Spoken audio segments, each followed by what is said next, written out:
গান ভালো লাগে না এরকম কেউ হতে পারে? তুমি কোনোদিন ওনার গান শোনোনি না মা?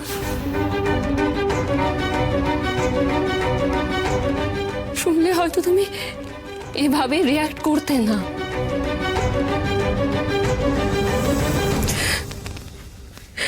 এই মানুষটার গানের মধ্যে না একটা জাদু আছে, একটা মুগ্ধতা আছে। যে মানুষ গান পছন্দ করে না, গান ভালোবাসে না, না তাকেও নক্ষত্র দেবরায়ের গান ভালোবাসতে বাধ্য করে।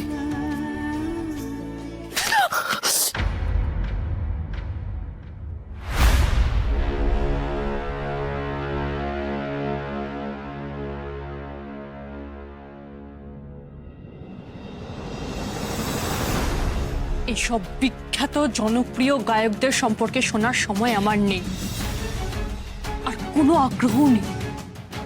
আমি এসব মানুষকে,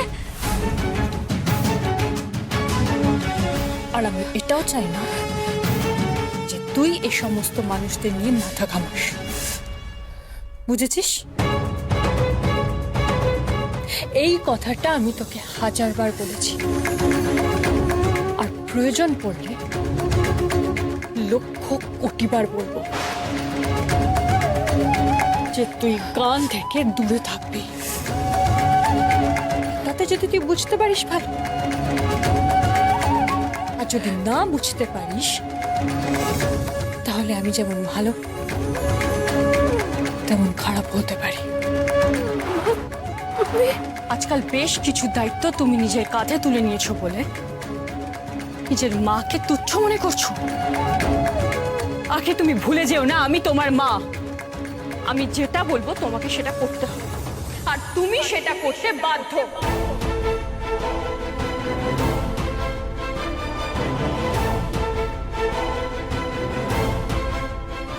আর একটা কথা, কাল সকালে হসপিটালে গিয়ে জিজ্ঞেস করে আসবে যে রানিমার অপারেশনের জন্য ঠিক কত টাকা লাগবে।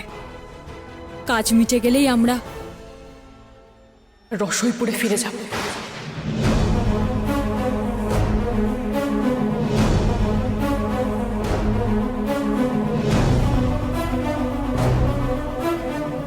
রসইপুর? মা রসইপুর কেন চলে যেতে চাইছে? আর কেনই বা আজকে অকারণে এতটা উত্তেজিত হয়ে উঠলো মা?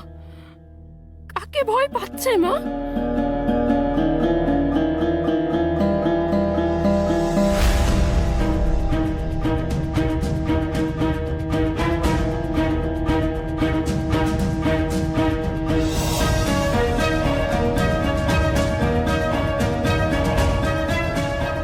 একটা লোক বারবার আমাকে ফোন করে ডিস্টার্ব করছে। এটা কি কি বলেছে? মায়ের জীবনে কোনো একটা তোলপাড় চলছে, তাই মা আমায় কিছু বলতে না পেরে এমন এমন অস্থির আচরণ করছে। কতকাল হয়ে গেল সেই মিষ্টি গলার গান আমি শুনিনি। মা সরস্বতী তার সব আশীর্বাদ যেন অহনার গলায় ঢেলে দিয়েছিলেন। একজন এত ভালো গান গাইতো, কিন্তু সে এখন গান গায়ক এই শব্দগুলো শুনলে এমন পাল্টে যাচ্ছে। তার মানে নিশ্চয়ই গান নিয়েই মায়ের জীবনে এমন কিছু একটা ঘটেছে যা মায়ের জীবনকে একেবারে এলোমেলো করে দিয়েছে। গানই মায়ের জীবনের এত ভয়, লুকোচুরি, অস্থিরতার কারণ। ওই নক্ষত্র দেবরায় কি সুন্দর মিষ্টি একটা পরিবার।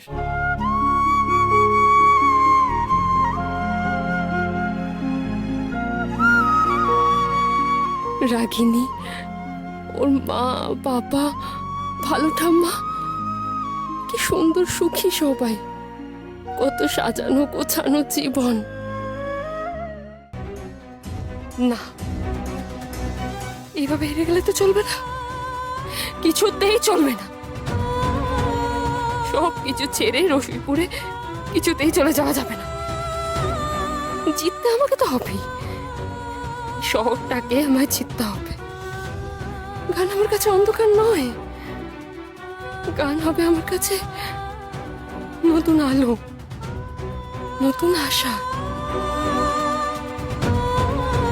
আমি কথা দিলাম মা, একদিন সেই নতুন আলোতে আমি তোমায় সঙ্গে নিয়েই পৌঁছবো। সেদিন দেখবে, সেদিন তুমি তোমার মেয়ের জন্য গর্ব করবে, আনন্দে তুমি পাগল হয়ে যাবে মা, পাগল হয়ে যাবে। স্যার, আমি কি পারবো না? জানো তো, কাল সারাটা দিন বাড়িতে শুধু তোমারই কথা হয়েছে।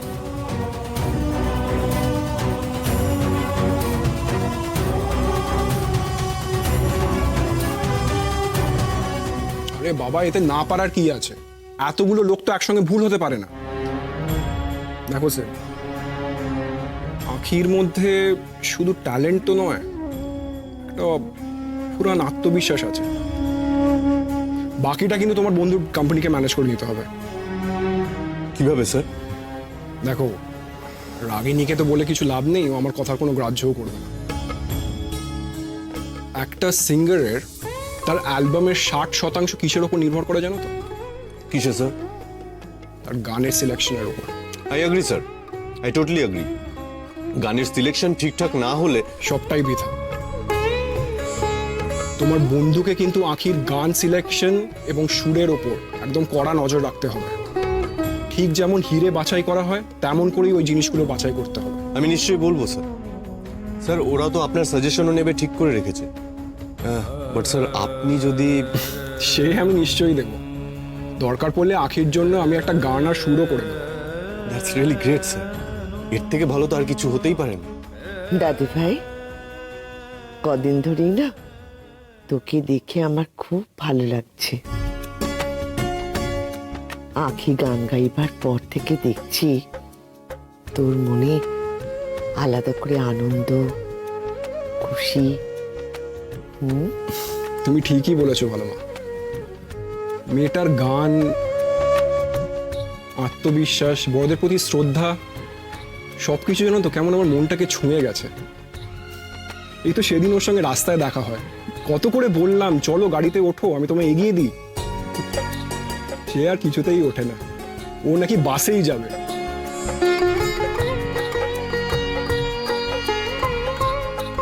সিড, তোমাকে কেন বলছি জানো এতবার করে গান সিলেকশনের কথা? অনেক বছর আগের কথা জানো তো। আমার একটা বিশাল বিগ বাজেট অ্যালবাম লঞ্চ হওয়ার কথা। ইউএসএ থেকে, মুম্বাই থেকে মিউজিশিয়ানসরা এসেছিল, রেকর্ডিংটাও দুর্দান্ত হয়েছিল। কত পাবলিসিটি, মিডিয়া পার্টি, ব্যানার্স, হোর্ডিংস। তবে আলটিমেটলি কিচ্ছু লাভ হলো না, কারণ এইসবের মধ্যে আমি গান সিলেকশনের প্রতি কিচ্ছু নজর দিতে পারিনি। আর যা হওয়ার সেটাই হলো। অ্যালবামটা না পুরো মুখ থুবড়ে পড়ে গেল। আর উল্টো দিকে আরেকজনের গান মানুষের মনটাকে কেমন ছুঁয়ে চলে গেল। আসলে গানটাই ছিলই ওরকম পাগল করা।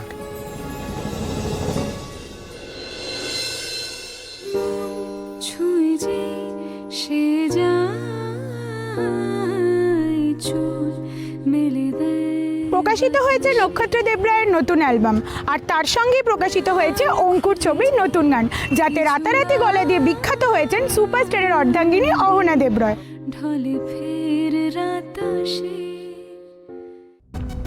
স্যার, থ্রু দ্য প্রসেস আমি আপনাকে রাখার কথা বলবো। আমি উঠলাম।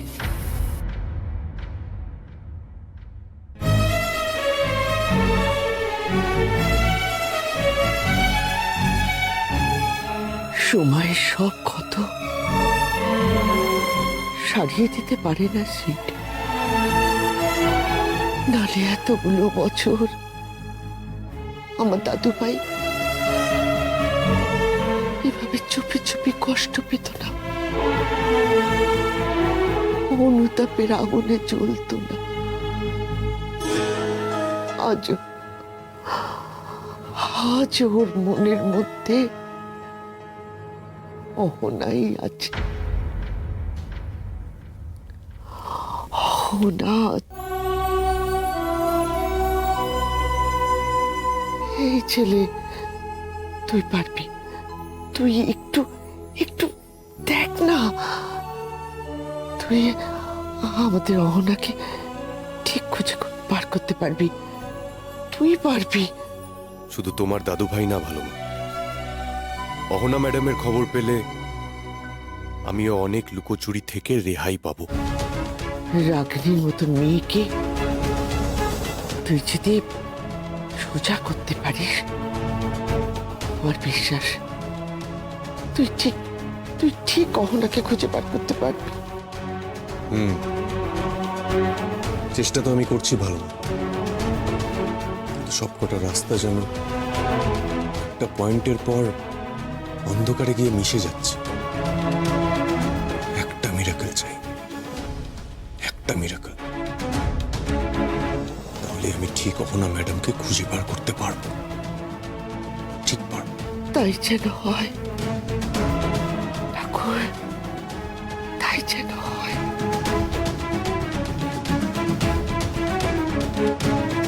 কিন্তু সবার আগে আমাকে আখির মুখোমুখি দাঁড়াতে হবে, তবে এবার সিড হয়ে নয়, তিস্তা গ্রুপ অফ ইন্ডাস্ট্রিজের এমডি সিদ্ধার্থ বোস হয়ে।